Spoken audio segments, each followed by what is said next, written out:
I've been spending a lot of time really observing how the whole UFO conversation is going. And it's very, very interesting because those who have been talking UFOs and they want disclosure, and they've been doing this for years, and it was a very, very small community that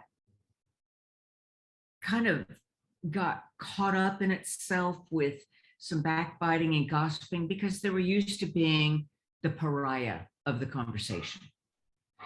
And so when you're a pariah of the conversation, it's human nature that you create these barriers and boundaries. And so ever since the congressional hearing, well, really ever since 2017, when in the New York Times, they showed the Tic Tac video from 2006, I think it was, that kind of opened up the conversation. But people kind of were taking either, yeah, I know, and they were getting on with their life, or people were like, well, I don't even want to know about it. Let me keep my head in the sand, or, oh, it's of the devil. And it was very quick to put labels on it. And I've been watching how the conversation has been expanding and unfolding as after the congressional hearings, that was the disclosure. They're here. And so I've been paying attention to see how people aren't, the ones that are very much involved with the technical aspect of it. What's the technology? How do they do that? We need new physics. Okay, but now this has been a pariah conversation for so long, scientists still are very hesitant about coming into the conversation. And if you're totally involved in the physics of it, and you're totally involved in just the technology of it, then you're losing out on the consciousness of it. Those that have been working as light workers, when you start to open up that conversation, then it comes to light that, oh, gee, yeah, I remember when I was a baby, there used to be like these little owls that show up, or little elves that would show up. And they, and if I think back on it, yeah, that was cosmic. And they're not thinking anything more about it, but it's like you could start to see how this conversation is starting to kind of move into the general collective consciousness now. And then there's those that have never talked about it, and they're being very, very curious about it. And there's still this, what do they want?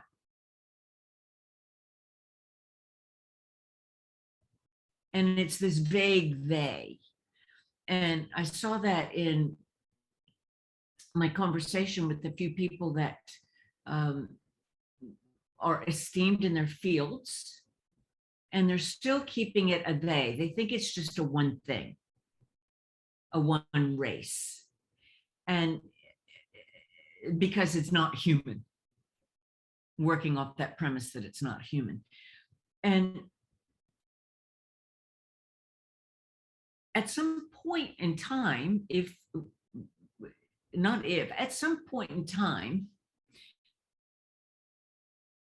we're going to need to take a look at who they are, because there's more than one race of sentient beings that perhaps were born off planet as a race, but they've been on planet, speaking of the Earth, for much, much, much, much, much, much, much, much, much longer than humans made that leap to Homo sapiens sapiens.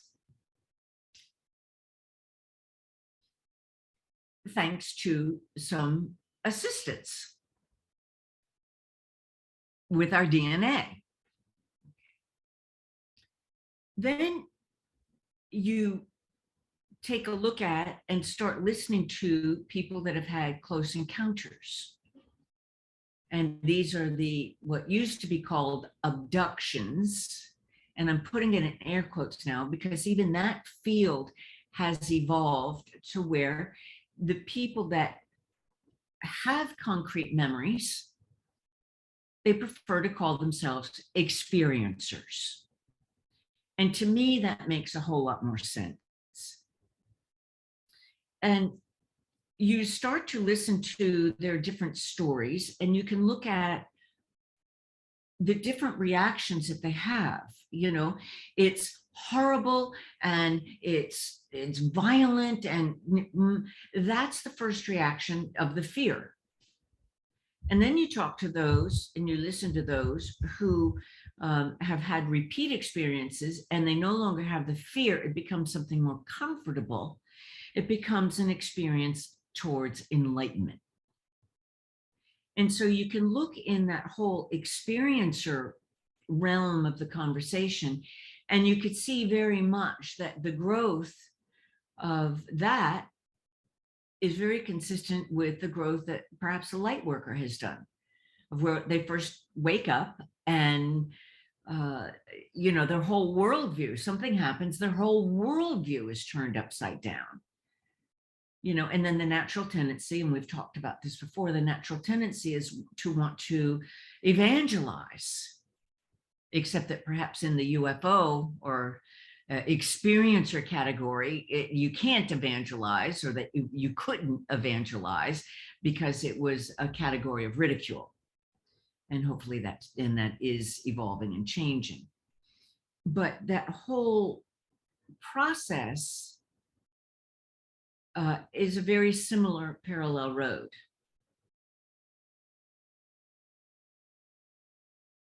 And it really comes down to letting go of what you think you know, so that you can relax into a deeper awakening of who are you? That you are not alone. That what is my reason for being here on earth? Why am I here? What's my purpose? You start to wake up to the fact that how does the universe work? You start to ask questions about consciousness. You start to understand how everything is vibrational. You start to become attracted to the science of it. And so there's this whole ongoing growth of the evolution of your human soul's awareness in conjunction with your divine soul awareness. Now, very, very few people are talking about divine soul awareness. I think it's a big leap for them to even be talking about soul awareness in that realm of conversation. But then when you start to really move into the different races, all of these sentient races are thousands and thousands of years of evolution in front of Homo sapiens sapiens, when it comes to technology and when it comes to how we create community.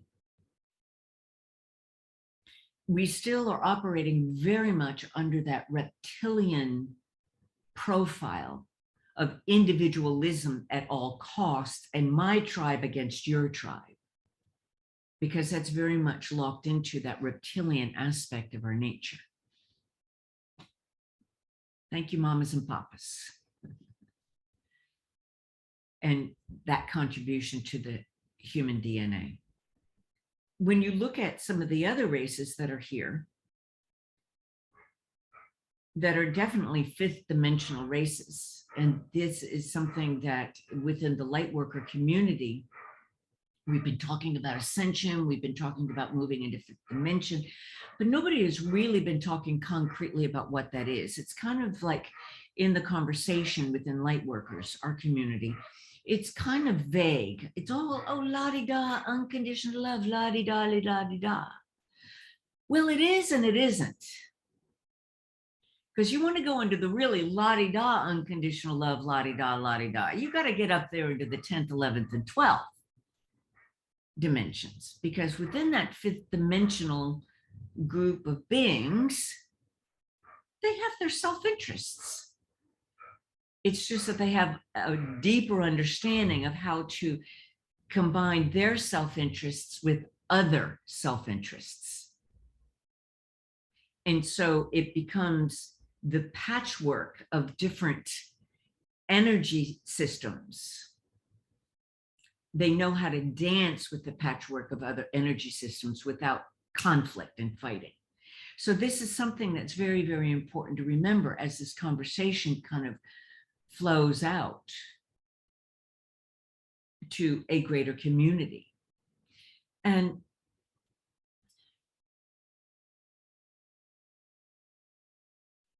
when I listen to the conversations, even amongst the people that have an understanding of the different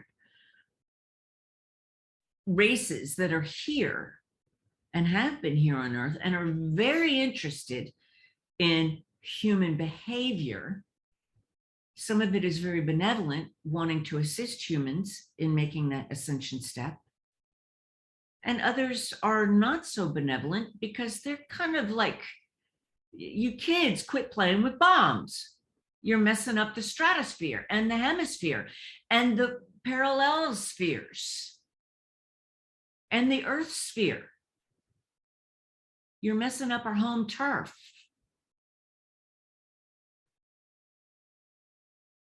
And then some, you know, another race that could give a flying rip about any other race. And they've got amazing technology. So there's this whole tapestry there that as long as the government is not willing to talk about what they've been wreaking for 70, 80 years, we're running around in the dark. As long as we're waiting for our governing bodies to give us permission to not run around in the dark. All right, well, that's not going to happen. So the whole point of like the light circles that I do, where light workers of different disciplines come together and we transmit vibrations of ascension vibrations into the collective consciousness to assist humanity to make that next step. And the sense of all of the work that I do is to assist the individual to make that next step, whatever that next step is. The information is going to rise up because our collective consciousness rises up as humans. Now we're divine souls having human experiences. So our divine souls come from a potload of different dimensions. And that's something that perhaps it's important for one to wake up to. And it's a natural awakening when you've already resolved the whole issue of death. And resolving that whole issue of death is knowing that you're just leaving your container, but your collective consciousness moves on. Your individual collective consciousness moves on.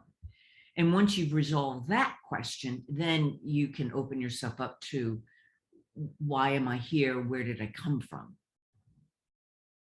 All the while learning to get along with fellow human beings and learn to understand what does it mean to live unconditional love in this very polarity world or dimension, third dimension that we're in. Because see, that's the other challenge, whether you know all of these other elements or not, it's learning to move lightly in a very dense world and learning to decide where on the polarity scale you want to land and hold that vibration so that you're going deeper and your unconditional love or your cosmic sentience rises up to guide your human aspect. So we've got all of these different conversations that are starting to evolve, and they're evolving more calmly than they ever have once we had that congressional hearing. Because then people didn't need to bicker amongst themselves about, well, when are they going to do it? When are they not going to do it? You know, well, they did. Now, there's still some people that they're addicted to the bickering. So they're bickering about, well, why aren't they giving us more information? Why are they hiding it so much? Well, perhaps these other sentient beings don't want it known yet. Because let's take an honest look at who we are as a collective species of a human race. Even if you, as an individual light worker, are very much in that flow of unconditional love. You're very much in the flow of assisting others. You're very much in that flow. You are still in the collective consciousness. So you have to recognize that that's the playing field that you're in and take a look. How would humanity really react if that was like thrown in your face? For as long as we are fussing and fighting over political things, or we are fussing and fighting over skin color, or we are fussing and fighting over interpretations of what the cosmos is, or we are fussing and fighting over our spirituality. I don't know. If you were a really evolved being, you want to appear to that? It would only create more chaos. So let's stop fussing and fighting. Just for a moment, stop fussing and fighting. And maybe take a first step with looking at where are you fussing and fighting with yourself? Where are you playing power games with yourself? I want to speak into one thing that I'm seeing. And it came up like 4 times with different clients, different conversations in 3 days. So this is something that's really ready to be transformed on a collective scale when it comes at me. Like boom, boom, boom, boom, boom. It's like, okay, let's talk about this because chances are you're going through it too. While we're in the human form, we've been so taught to identify with who we are. I'm a person who. You hear those words coming out of your mouth, stop right there. Because that's a label, and you're trying to express the infinite unconditional love of you through a teeny, teeny, teeny little label. So just stop and feel into yourself. I am a divine soul, and I am co-creating a human experience with the rest of humanity and with the infinite intelligence, omniscient wisdom, and omnipotent unconditional love of the all, the cosmic consciousness of all. I am. And the question is how do I want to express myself? How do I want to extend love?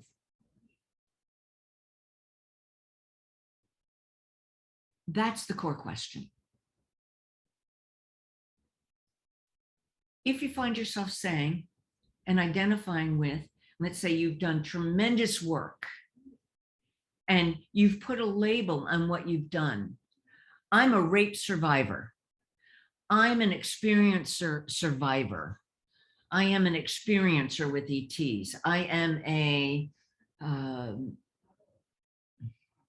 adult child of an alcoholic, abusive parents.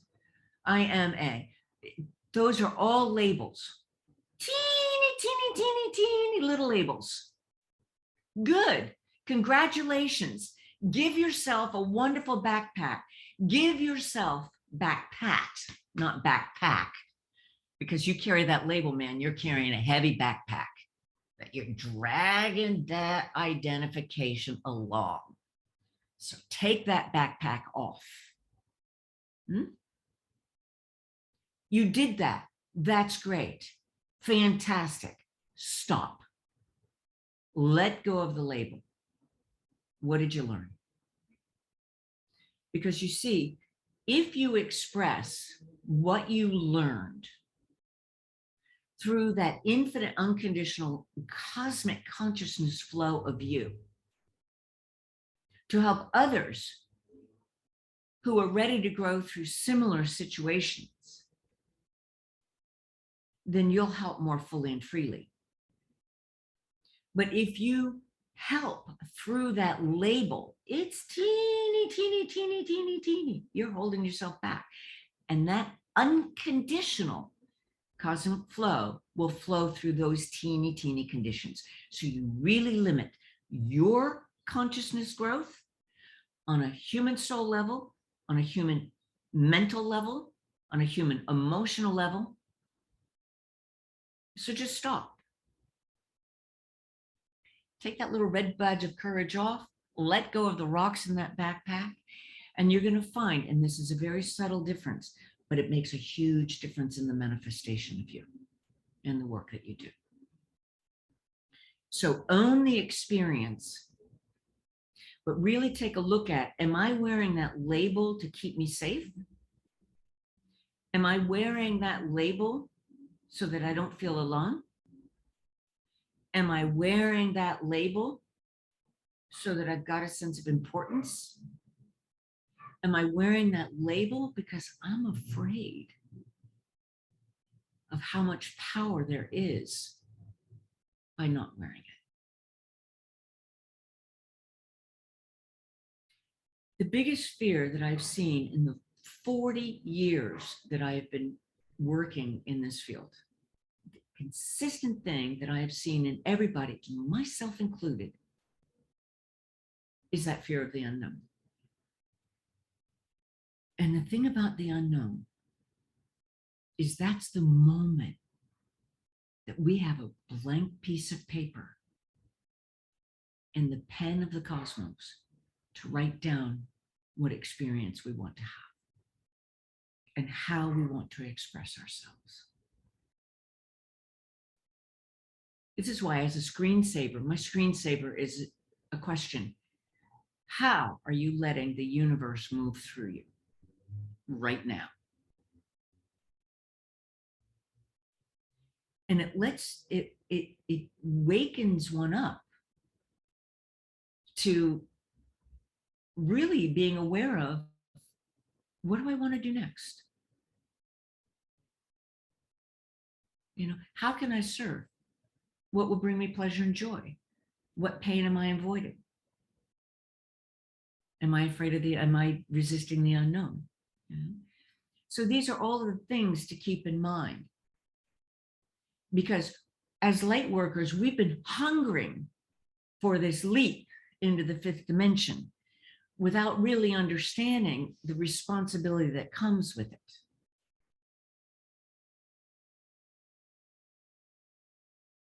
And there's one other little thing on that red badge of courage to take a look at. And that's spiritual snobbism. If you see that if you view yourself as better than someone else, you're nowhere near far as long as you like to think you are. Because when you're in that fifth dimension, you understand that we are light beings and no one is greater or smaller than the other. We're individuated or individualized. We have individual experiences, individual expressions, but no one is greater or lesser than the other. So really pay attention to that spiritual snobbism. Really, really pay attention to that. Because that's part of taking that leap into this next level to where we really do rise up as a race and we do become the cosmic beings that we were created to be, even if we had help on the DNA level. There's something much greater and grander that goes beyond the DNA of our biological avatar. And God knows these biological avatars have their limitations, but also with experience, you will know beyond the shadow of a doubt that you can evolve your biological avatar. Because every time you have a new illumination, your body kind of needs to catch up to the vibrational information that comes in. And you know that the more your physical body catches up, and your mental body and your emotional body catches up, then your container is open for new illuminations to rise up. So it's important to keep all of these things in mind, because part of working on the ascension as light workers, to come into and rise into that fifth dimensional beingness, is understanding that there's a lot to learn about our cosmic family, our cosmic cousins, our cosmic family, if we will.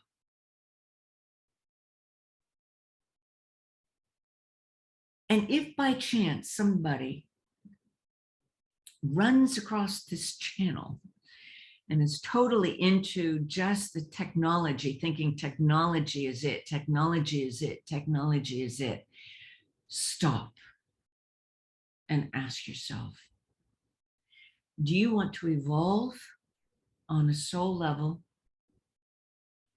or do you want to become an automaton or a cyborg? Because that's your crossroad choice. Do you want to evolve on a soul level? That means learning to live with a deeper clarity of who you are, unconditional love, that becomes the norm. The emotional freedom to not be limited by technology, nor be limited by old wounds, and to express yourself fully, freely, joyfully, joyously, unlimited, or uninhibited. Or you want to fall into the technology. That's a choice. And that's part of this entire patchwork too. So this is a lot to consider, a lot to think about. Fall in love with the questions, because the question is the answer wanting to reveal itself to you. Let the answers rise up and come to you, but know that it's a moving patchwork quilt. And as you evolve, what you thought you once clearly understood, that piece of the puzzle will take on a different meaning, a fuller and richer meaning. So don't get married to any interpretation, but work with it as a working module so that you understand from an experiential level, because as you know, I love to say, intellectual knowledge only counts on written exams. You got to live it to know it. And let yourself evolve piece by piece, moving piece, and start to understand some of this bigger patchwork that we're in. Follow your curiosity flow. If it's in the science, there's a plethora of great science in the YouTube world. Is it psychology? Is it the biology? You know, just follow where your curiosity flows so that you can enrich, because for sure you have a part to play in this entire ascension process of assisting yourself and humanity to take it to the next level. It's part of your reason for being here and going through the heaviness of this 3D Earth experience. Thank you so much for listening, and thank you so much for being interested in learning on how to live your light more fully and freely with emotional freedoms that you haven't even yet begun to dream of, and that gives you the courage and clarity to live your divine soul purpose. Now, just so that I play well with the algorithms here on YouTube, be sure to like the video. Please leave me a comment, because I do love more two-way conversations, and subscribe if you want to stay in touch with any of the new material that I'm putting out there.